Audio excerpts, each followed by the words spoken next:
یا اللہ یا کریم یا عظیم یا غفور یا شکور یا ودود۔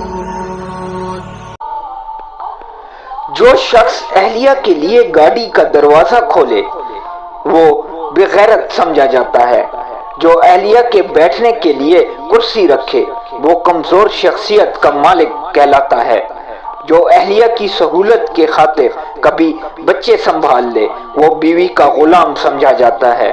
غرض جو بھی شخص اہلیہ کے کام میں ہاتھ بٹائے وہ اور سمجھا جاتا ہے۔ رسول اللہ صلی اللہ علیہ وآلہ وسلم کا طرز عمل۔ رسول اللہ صلی اللہ علیہ وآلہ وسلم اپنی اہلیہ محترمہ ام المومنین حضرت صفیہ رضی اللہ تعالی عنہا کے لیے اونٹ کے قریب بیٹھ گئے اور گھٹنا مبارک کھڑا فرما دیا۔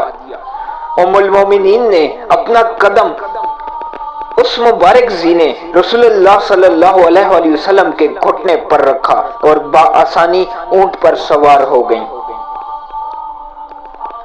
رسول اللہ صلی اللہ علیہ وآلہ وسلم گھر کے کام کاج میں ازواج مطہرات کا ہاتھ بٹاتے، حتیٰ کہ کپڑے پر خود پیوند لگا لیتے، جوتے کی اصلاح فرما لیتے، پھٹا ہوا پانی کا ڈول درست فرما دیتے وغیرہ۔